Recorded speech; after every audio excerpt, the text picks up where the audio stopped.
Welcome to the i24 News Desk. I'm Sarah Shalala. We're coming to you live now from Tel Aviv. We'll be taking a look at some of today's top stories. Stay with us for the next half an hour.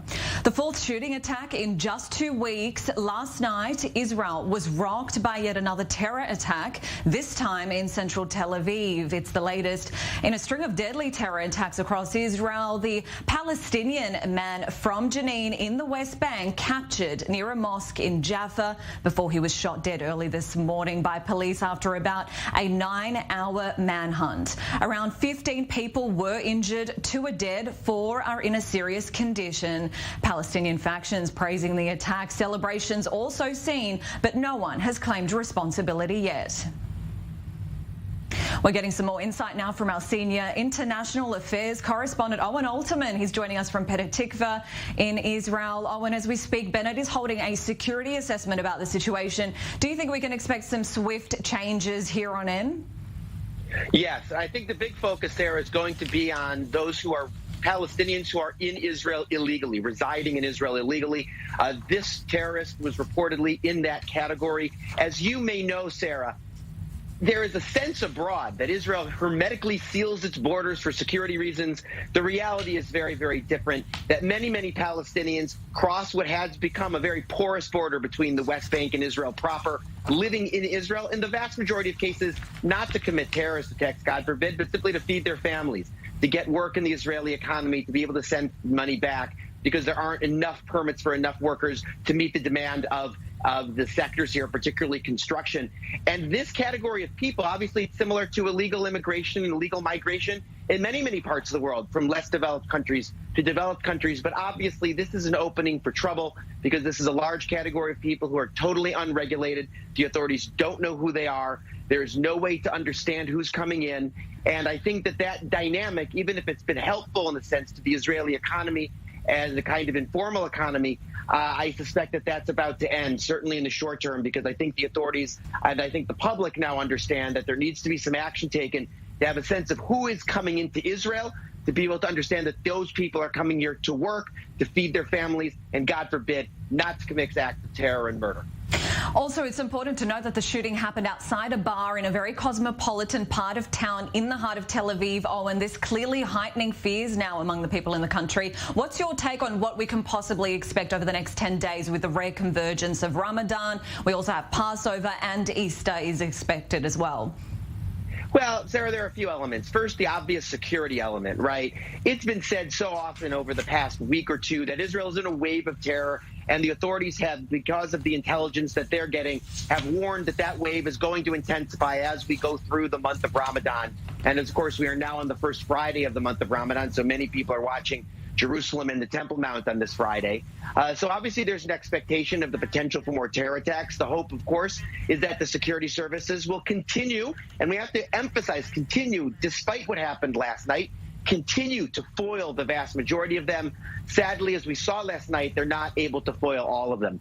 As for last night's attack and its kind of political social impact, you're right to hint at that, Sarah, because this was an obviously symbolic target.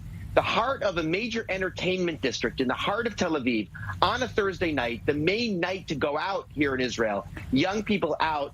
It is obviously a symbolic target, in a sense a soft target, sadly, for a terrorist, but a symbolic target that's been hit, a place that's recognizable up and down the length of the country.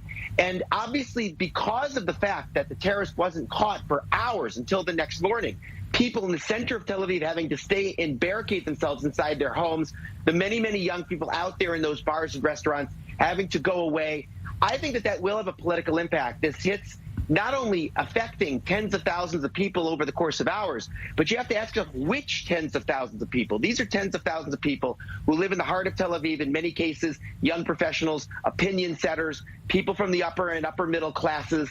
And I think that the fact that this is the population that was affected, I think could have more of an impact on national public opinion. Obviously, it's a horrible tragedy whenever there is a terror attack in any community in Israel. I'm not trying to diminish or belittle that by any means. And it's obviously a terror attack regardless of where it is committed and regardless of which innocent civilians are killed.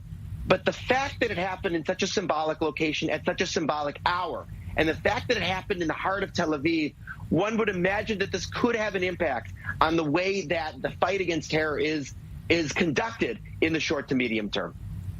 And also, just finally, Owen, with what's happening now, how will this particularly affect Friday prayers, especially now with the fact that the Temple Mount is open to Palestinians, even from the West Bank? Will we see a shift in policy, perhaps?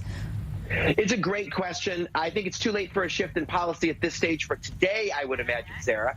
Obviously, the security services there are going to be on alert. Unlike Dizengoff Street in Tel Aviv on a Thursday night, where people are sitting outside in many cases in bars and restaurants, that's a soft target. The Temple Mount, to say the least, is not a soft target, so to speak.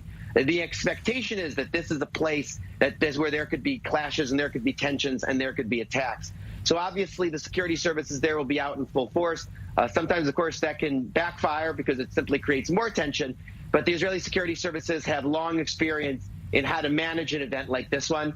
We'll hope that people can go and pray on this first Friday in Ramadan, as of course they deserve to do, and exercise their freedom of worship at the third holiest site in Islam, and at the same time do it peacefully, without tensions, without clashes, and certainly without anyone getting hurt or, God forbid, killed. Oh, and also, have you been keeping an eye on the global media reaction around the world about this event? What more do you have to share about that, if you have been? Yeah, there's some global media reaction, Sarah, but the reality is, in brute terms, it's hard to compete with the scenes from Ukraine and the dynamics from the Ukraine war. So obviously that is going to continue to be the prevailing story in international media. This will be much, much further down on those websites. But sure, this gets attention because of the symbolic target. I think because of the drama of what we saw on our screens last night. Of course, impossible to capture that after the fact for international audiences. For those people who don't live here and weren't tuned in at the time that this was all happening. As long as it doesn't escalate further, I think it will stay there in terms of international media.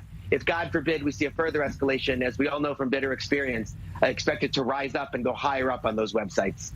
Owen Alterman there, our senior international affairs correspondent, joining us from Petah Tikva in Israel, helping us understand the wider security situation there. Thank you very much, Owen. We'll be coming back to you later in the broadcast.